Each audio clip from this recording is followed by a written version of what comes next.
lezi indaba zehora lesikhombisa sikwethulela zona bukhoma ikomkhulu le-SABC e-Auckland Park eGoli. Bukele nazi ezinohlonze kusihlwa nje. Sifuna umeya wethu azositshela ukuthi why asivalela amanzi asiblockela ugesi ngoba into yokuthi asibhadali siyabhadala ukubhadala siyabhadala. Ungqongqoshe wezamanzi nenhlanzeko uPhimi Majodina kulindele ukuba abe nomhlangano nezakhamuzi zaseRatanda eHeidelberg kusasa ukuze kubhungwe ngeinselele zamanzi ezibhekene nomphakathi. Right now I'm still the line, nothing changed. Yeah, like food, water, from the morning now, nothing to chow it. Asefikile amabhasi azothutha abokufika abangaphezulu kwama-7 abaqhinqa eThekwini kanti labo kabahlele eMusini abathi sebeqala ukubhuqabhuqa indlala. It's also very disturbing that a former state president can openly and unapologetically show the middle finger to South Africans. Uhulumeni usegxeke kakhulu wayengumengameli wezwe uJacob Zuma kanye nenxusa laseNingizimu Afrika elizinze kwelaseNdiya ngomhlangano abebenawo nelungu lomndeni wakwaGupta okungelinye kulawo afunelwa amacala kuleli. We just got too comfortable is the way to put it and went out of our plan. So if it happens like that, we're not going to stop. We just know how to correct it. Let's say the game starts like that, we'll know exactly what to do then. Baruma Sibhoko zemidlalo ukapteni wamabhokobhoko siyapolisa uthi ke iqembu lakhe lizobhekana neqembu leNgland elidlala kahle kakhulu kamuva nje lamaqembu kazobhekana kowe-Nations Championship e-Ellis Park kusasa.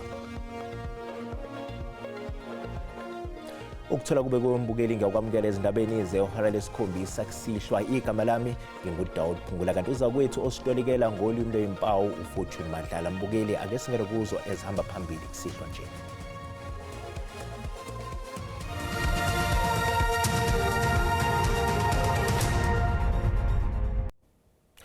Ungqongqoshe wezamanzi nenhlanzeko uPhimi Majodina kulindele ukuba ahlangane nezakhamuzi zaseRatanda eHeidelberg kusasa ukuze kubhungwe ngeinselele zamanzi ezibhekene nomphakathi. Lo mhlangano uza nje sokunemibiko ethi sekushone abantu ababili kwathi abanye balimala ngesikhathi zakhamuzi zibhikishela udaba lwamanzi.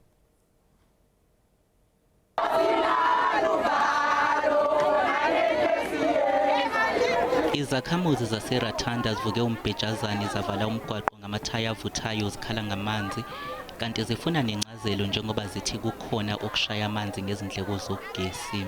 Besimasha njengoba simasha peacefully sifuna umeya wethu azositshela ukuthi why asivalela amanzi asiblockela ugesi ngoba into yokuthi asibhadali siyabhadala ukubhadala siyabhadala and ama charges wala eRatanda are unfair. Abantwana bakhona ukuphuza amanzi abogoga bakhona ukuphuza amanzi and kufa abantu ngempela nje amanzi so sesikhathele. Sasa kulindeleke ukuthi ungqongqoshe wezamanzi nenhlanzeko abe nomhlangano nezakhamuzi. Ngo7 ekseni uzawuhlangana nathi neRandota umasipala wethu Premier kanye nayo MEC. So bengingenga ke ukuthi community sibe patient sasa. Ngeshwa kubikwa ukuthi kushone ababili kulombhikisho. The first victim died on arrival at the hospital and we have received this morning a report of the death of the second victim. The postmortems will be arranged and the investigators will attend to the scene. I-IPD ithi uphenyo ngalesigameko luzoqhubeka uma sesidambile isimo kule ndawo. Kadeza kamuva zithi sekushiso umuzi wemeya yomasipala eLesedi umluleki inkosi oseRatanda ngemva nje kancane kokuthi ekhulume nezakhamuzi zendawo maqondana ke nodaba lwezikhalo zawo. Kade masihlabela phambili asefikile amabhasi azothutha abokufika abangaphezulu kwama-7 abaqhinqa eThekwini. Intatheli yeziko lezindaba ze-SABC uZanele Buthelezi usihlanganisele lo mbiko. Ngaphandle kwase drive-in lapha eThekwini nokuyindawo kuyiyona bekade isiza ilekelela abantu abavela eMalawi ukuthi bakwazi ukubuyela ekhaya ezweni labo njengoba behamba la eNingizimu Afrika. kanti njengamanje le ndawo ivaliwe njengoba uhlelo luthuthelele endaweni yaseMessina eLimpopo. Izeke kuvaliwe la iningi labantu beselibuthene ngaphandle kwalesi sikhungo nalo lithi lifuna ukuthathwa phela libuyiselwe emazweni noma ezweni labo eMalawi bese belinganiselwa lapha ku700 abantu ke bese bebuthene khona la ngaphandle kwa drive in belindele ukuthi ke bathathwe bayiswe endaweni lapho bezokwazi ukuthi bahleleleke khona bese bebuyiselwe eMalawi nokuleyo ndawo ke kuyona iMessina. Okushintshile ke manje ukuthi amabhasi asezafika nakuyiwona ezobathatha. Amabhasi ngokuthola kwethu ahlelwe ngumnyango weHome Affairs ngokunjalo ke nabe inhlangano elekelela abantu iGift of the Givers. Kusenjalo eMusina Limpopo bakhala ngomashaya ndawonye basabhekene nohlelo lokuba bahlonzwe ngaphambi kokuba bebuyiselwe emazweni abo. Abanye bathi khamba ngonyawo lonwabo ukusebenza komnyango wezasekhaya. Right now I'm stay the line, nothing change. Yeah, like food, water, from the morning now, nothing to chow it. I don't have documents of these countries. The first issue, what we want for us, we wanted to deport us to go our home. So I think the countries to deport it to give us the basis to go our home. Since from yesterday, we are here to waiting a transport to go home.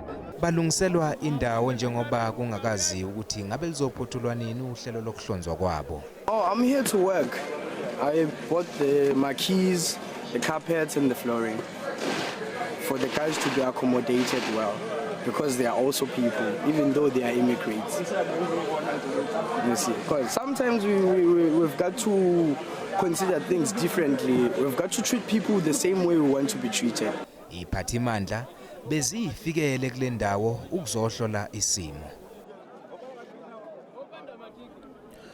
Uhulumeni usegxeke kakhulu wayengumengameli wezwe uJacob Zuma kanye nenxusa laseNingizimu Afrika elizinze kwelaseNdiya uAnil Soklal ngomhlangano ababenawo nelungu lomndeni wakwaGupta okungelinye kulawo afunelwa amacala kuleli.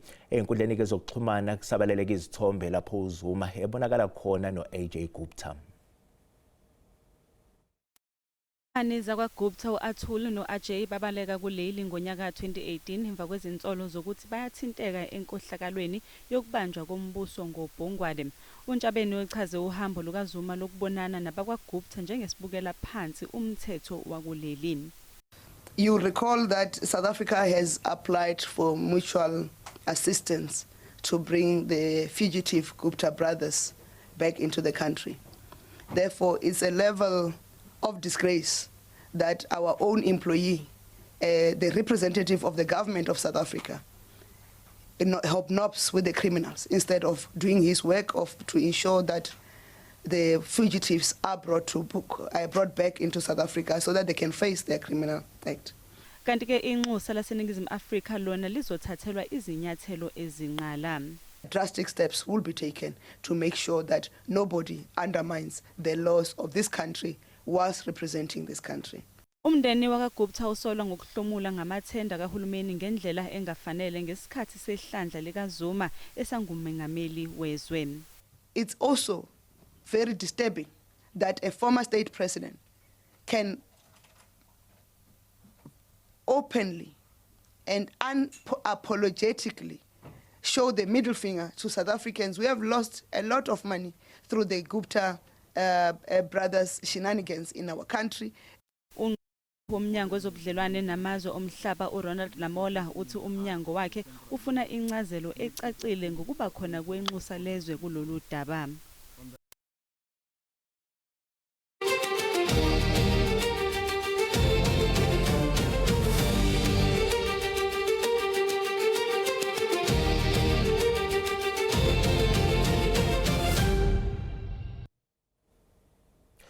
Isinqumo sekhomishana kaMadlanga sokuqhubeka nodaba lobufakazi buka Major General Feroz Khan nomunye wabaqondisi benkampani yogwayi iCannelings uMohammed Said loholele ekutheni omunye wabaqondisi balenkampani uAdriano Mazzotti athumelele istatement kukhomishana.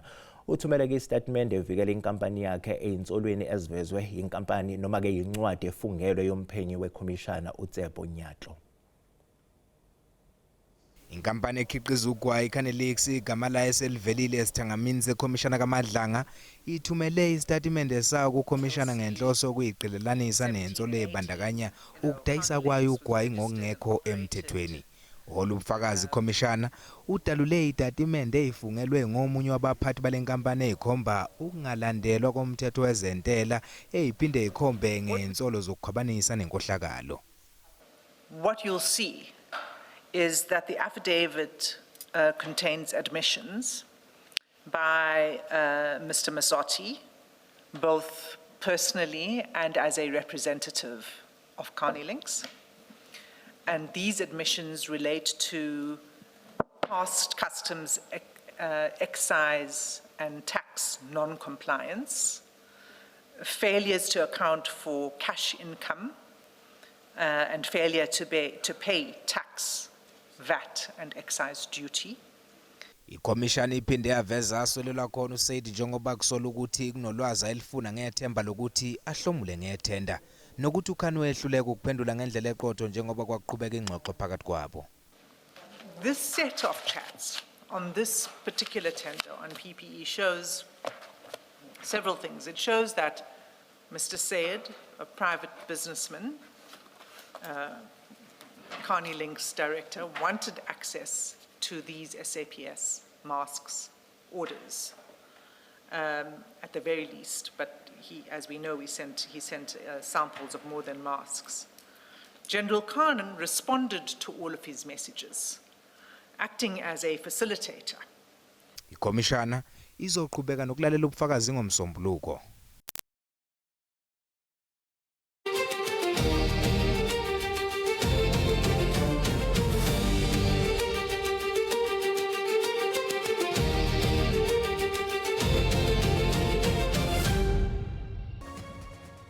Iphinde likaMengameli wezwe uPaul Mashatile wedlulisele ngokusemthethweni imboni yakwaNissan kuCherry Group South Africa nokuyisinyathelo kesimqoka embonini yokukhiqiza izimoto kuleli.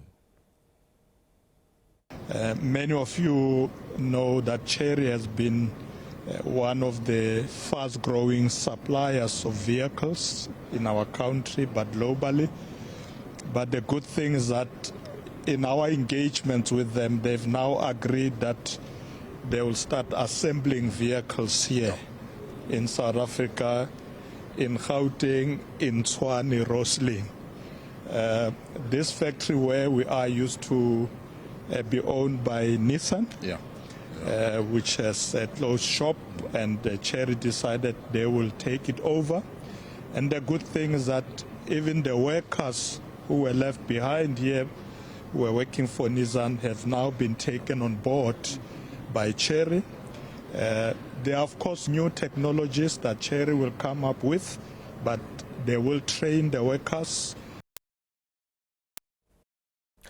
Amaphoyisa ase-Eastern Cape athiye kusazoboshwa nabanye abasolwa ngecala lokubulawa kobe yikhansela le-ANC Nelson Mandela Bay uSicelo Mleve emva kokuboshwa komsolwa oneminyaka engama-20 ubudala maqondana ke nokubulawa kukaMleve. Ubanjwe ekhayeni lakhe kwilokishi yakwaZakhele ngoLwesine. Ujamelene nezityholo zokubulala, ukuba nompu nembumbulu ngokungekho semthethweni kwakunye nokuphanga. Amapolisa athi sele esondele ekusombululweni elityala lokubulawa kukaMleve. Abaphandi bakholelwa ukuba umtyholwa oneminyaka engama-20 ebengasebenzi yedwa kweli yelenqe. Bakwathi sele kukufutshane kubanjwe abanye abarhanelwa. Ayingumntu wokuqala nokugqibela ke ubanjwe ke ngoku. Siyasaqhubekeka nophando and kwaye siyafuna ukubamba nabanye abantu aba-behind le nto. Apho kulindeleke afake isicelo sebheyile. Igunya abantu lezotshutshiso lithi liza kusichasa esi sicelo sebheyile. Ityala ke limiselwe umhla we-10 kule nyanga, nalapho kulindeleke bafake isicelo sebheyile. Ukubanjwa komrhanelwa kwamkelwe ngumbutho we-ANC ephondweni. We hope that the culprit will tell us and tell the public and tell the police as to who hired him. Umphathiswa wezokhuseleko kwiphondo leMpuma Koloni uXolile Nqatha naye uwaqhwabele izandla amapolisa esithi ukubanjwa komrhanelwa kuzisa ubulungisa noxolo kusapho lukaMleve nakuluntu ngokubanzi. Kwiindaba ze-SABC ndingusisipho Ncumbe ndiseGqeberha. Amalungu ePhalamende asezwakalisa ukukhathazeka kwawo ngombiko osanda kudalulwa ke-obala ngungqongqoshe wezempilo uDkt Aaron Motsoaledi ngesibalo sama-ambulensi kahulumeni asebenza ezifundazweni ezahlukene. Sekutholakala ukuthi ama-ambulensi kahulumeni asebenza ke ngokugcwele kuleli ayizinkulungwane 3,700 nje kuphela. La malungu athi oku kuchaphazela ngakumbi abantu abangathathi ntweni abangenako ukuya kumasebe abucala. Mawune medical aid mhlambe unemali akunankinga ungabiza iambulance mabathi khokha 3000 unawo kodwa abantu bethu abanayo imali engaka. Kwimpendulo ebhaliweyo yomphathiswa wezempilo Aaron Motsoaledi, iphondo laseGauteng lineenqwelo zezigulane ezingaphaya kwe-1,000 lilandelwe yiLimpopo ngezingaphaya kwama-700 nephondo iKwaZulu-Natal ngezingaphaya kwama-400. Ambulance services i-allocatwe kanjani, ihamba kanjani? Currently i-allocation or i-allocated yama-ambulance awu-9 a-operational njengoba ngikhuluma nje nawe to serve i-community of 250,000. Iqela i-Democratic Alliance lithi inani leenqwelo zezigulana kweli alihambelani nelo likumgangatho wamazwe ngamazwe. To international standards, we should have one ambulance for every 10,000 population, meaning that we should have between 6,200 and 6,400 ambulances in the possession of the state. Uthi sebe maliqaphaxaphise lisombulule lengxaki ze labele indawo ezisemaphandleni iinqwelo zezigulana ezaneleyo. Ndinguyamkela Mchiyo weendaba ze-SABC eParlamente. Ngaphambi kokuthi singene kwezemidlalo, abathandiki bengqephu bazobe bebuthene eThekwini kule mpela sonto njengoba sekufike indumezulu ye-Durban July eGreyville. Amalungiselelo ayaqhubeka ngaphambi komcimbi olindwe ngamehla bomvu ozoba seHollywood Bets Greyville. Njengomcimbi ohlonishwa kakhulu womjaho wamahashi eAfrika, iDurban July ithembisa inhlanganisela emangalisayo yezemidlalo, inqephu kanye nezokungcebeleka. Lo mcimbi uphinde unikeze ithuba elibalulekile kubathungi bengqephu abasafufusa nasebemkantshubomvu ukuthi bakhangise ngezingubo zabo. Omunye wabathungi uthi isihloko salonyaka iCountry Allure sibaphonsele inselelo yokuthi bakhombise ikhono labo ngokugubha ubuhle baseningizimu Afrika. I decided to give a nod to my heritage. I hand painted the design on my dress and used the inspiration behind Bushman cave paintings. I-Hollywood Bets Racecourse ithi konke kumi ngomumo ukusingatha lo mcimbi. We're looking forward to a great day. We're expecting 40 to 45,000 people. As you said, occupancy in the hotels and things are up, which is great. Idolobha lithi izindawo zokulala eziningi zigcwele futhi lo mcimbi kulindele ukuthi ufake imali engaphezulu kuka-200 million wamarandi emnothweni wedolobha. Imali ezongena uma sibheka sicathanisa no last year ithe ukukhuphuka kancane esibhekile about 280 million rands. Lo mjaho uzophinde uqaphe umlando ukuba nabagibeli ababili besifazane abazoqhudelana emjahweni wangomgcibelo. Ngingononhlakanipho Magwaza ezindabeni ze-SABC eThekwini.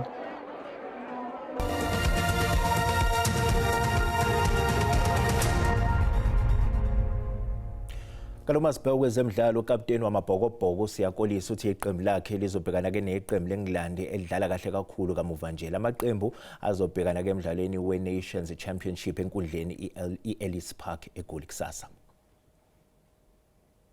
Amabhokobhoko avamise ukudlala kahle mebhekene neNgilandi kodwa lokhu akuchaza ukuthi kuzomela bayithathe kancane. They pick guys on form. I mean, most of the guys are from the Northampton team and they just won the league, and I think the connection between them two, I think it's going to be one strong thing. And I don't think, like as you've seen with us, age and experience doesn't matter. It's an opportunity for someone else to play. Amabhokobhoko avamise ukudlala kahle mebhekene neNgilandi kodwa lokhu akuchaza ukuthi kuzomela bayithathe kancane.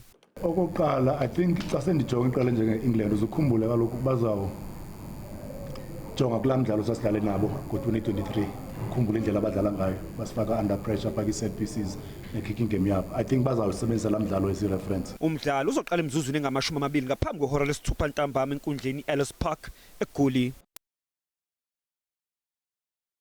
Bukela uma sibuye itolo sizobe sikuphathela umhlahlo wesimo sezulu noThayini Ntshiza.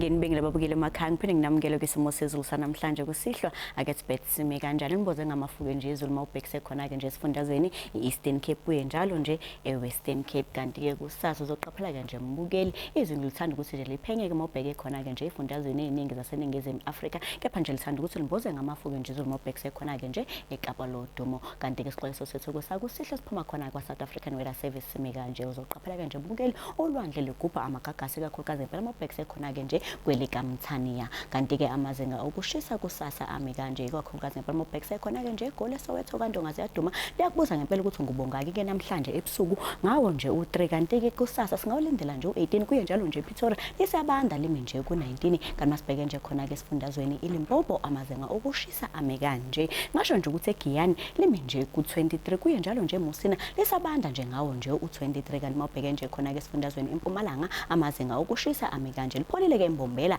ngawo nje u21 kanti mobhekise khona ke nje eMelo liyabanda ngawo nje u15 kanti mobhekise khona ke nje esifundazweni kwaZulu Natal khona ke Chesterville kuya njalo nje eLamonti singolindela nje u22 kuya njalo nje eFryhead lithanda ukuthi nje lipholeke nje ngawo nje u22 eMnambithi liyabanda ngo20 kuya njalo nje uLunde Denny Dalton Koshowe singolindela nje u23 kanti masibheke nje khona ke esifundazweni Eastern Cape amazonga oshisa ame kanje eMthatha lithanda ukuthi nje lipholeke nje ngawo nje u20 kuya njalo nje ngasho nje ukuthi liyabanda limi nje ku17 mobheke khona ke nje esifundazweni iWestern Cape amazinga okushisa ame kanje liyabanda ngempela ke nje eKapa lodumo ngawo nje u17 kuye njalo nje George singawulindela nje u19 mobheke nje khona ke esifundazweni iNorthern Cape amazinga okushisa ame kanje liyabanda ngempela ke nje eKimberley ebusuku ngawo nje u-4 kuye njalo nje emini singawulindela nje u16 bande njalo ke nakhona ke nje eCalvin singawulindela nje u17 kanti ke nase-Uppington limi nje ku19 mobheke nje khona ke esifundazweni Free State amazinga okushisa ame kanje eBethlehem liyabanda namhlanje ebusuku liyakubuza ngempela ukuthi ngubongaki ngawo nje u-3 kanti ke emini limi nje ku14 bande njalo nakhona ke nje eBloemfontein singawulindela nje u15 mobheke nje khona ke esifundazweni iNorthwest amazinga okushisa ame kanje amazinga ke ebusuku eRustenburg ngawo nje u1 kanti ke emini liyabanda ngo19 bande njalo ke nakhona ke nje eMahikeng singawulindela nje u19 ngesibeka lapho ke isimo sezulu sanamhlanje kusihlwa mina ke ngintombi kaMadlamini olangelihle ngoba libalele ngithi konke kufeziwe.